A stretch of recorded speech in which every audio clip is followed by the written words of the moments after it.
Have you ever just stopped and thought about that invisible layer that's sitting between you and, well, the world? You can't see it, you can't touch it, but it's there. It's there every time you look at your phone, every time you put on your headphones, or even when you jump on a video call.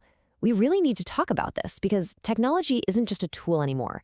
It's become this filter that is subtly but absolutely changing our experience of reality itself. You know, this isn't even a new idea. Decades ago, a French philosopher named Jean Baudrillard wrote these words, and his idea was pretty mind-bending.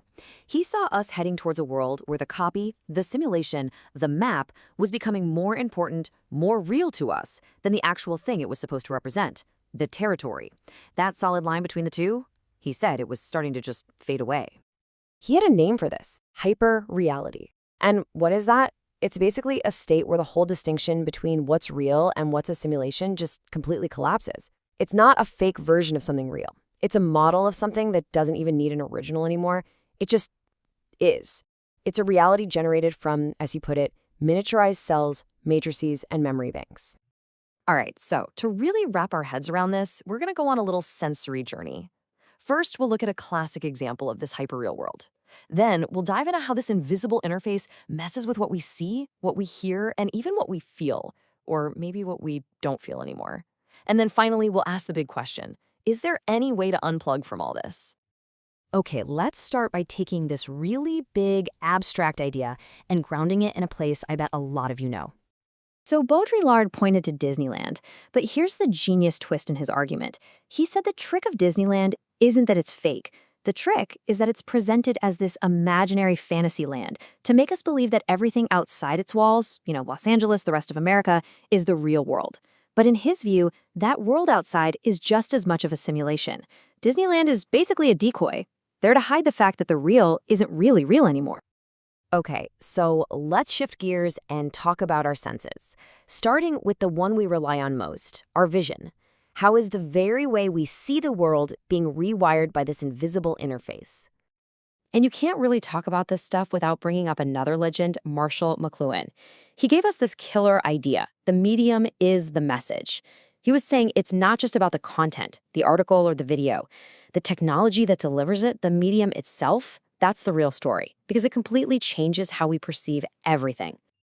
And wow, is that truer today than ever before? Your phone isn't just a window you look through. It's an active filter laid over the world. Your social feed, AR apps that show you where to go, all those tags. They create this constant digital layer on top of your vision. You're not just looking at a street anymore. You're looking at a street that's been mediated by data, a reality built from code, not atoms.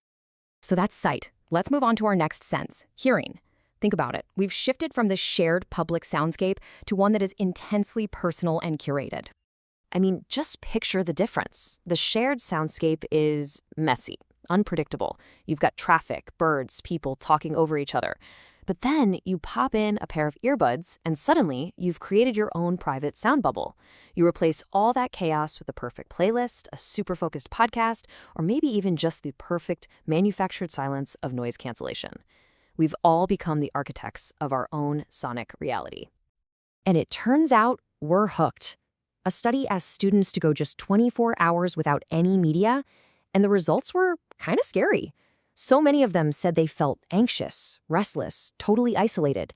They missed their music, sure, but without it, the real-world silence wasn't peaceful. They actually described it as deafening. The natural world had become this empty, uncomfortable void for them. So, up until now, we've been talking about philosophy, about experiences. It all might feel a little bit abstract. But what if I told you we can now actually measure the consequences of this shift? The hard data is frankly shocking. And that brings us to our sense of touch, or maybe more accurately, the growing lack of it. When we replace a real, physical interaction with a virtual one, something measurable, something biological, gets lost. So what's the big deal, right? A Zoom call is way more efficient than flying across the country for one meeting. But what does our brain actually lose when we trade a real handshake for a view of someone on a webcam? Well, a fascinating study on what they call the Zoomification effect gives us some cold, hard numbers, and you have got to see this. In person, people remembered about 74% of the key points in a negotiation, but virtually, that number dropped to just 38%.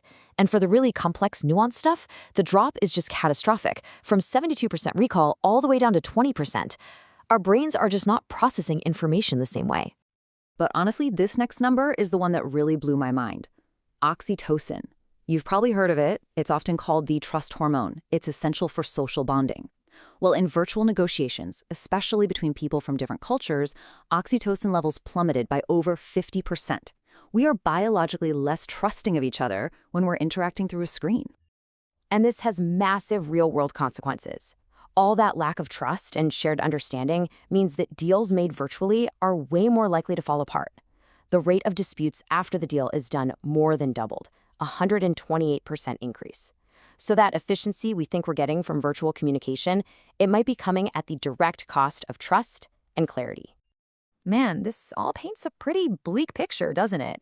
Our senses of sight, hearing, and touch are all being mediated, filtered, and in some cases, seriously diminished by our tech. It just begs this huge question: what can we possibly do about it? Well, there's a really cool movement that offers one possible answer. And it's inspired by a very, very old idea: the Sabbath. And I don't mean just as a religious thing, but as a deliberate, conscious choice to just unplug. The idea behind a tech Sabbath is beautifully simple. For one day a week, you just take a break from your screens. It's a choice to step out of that hyper-real world, to put down the interface, and to actually reconnect with the physical world, with the people you love, and with yourself. There's this project called the Sabbath Manifesto that lays out some great, simple ways to do it. The point isn't to just sit there and be bored. It's about planning something different. Connect with people in person, get outside, read an actual physical book, play a board game. The goal isn't to punish yourself. It's to remember what it feels like to live without the filter for a little while. You know, there's a timeless wisdom to this. Whether you're talking about ancient farmers during a harvest or us in our modern era of nonstop digital work, the principle is exactly the same.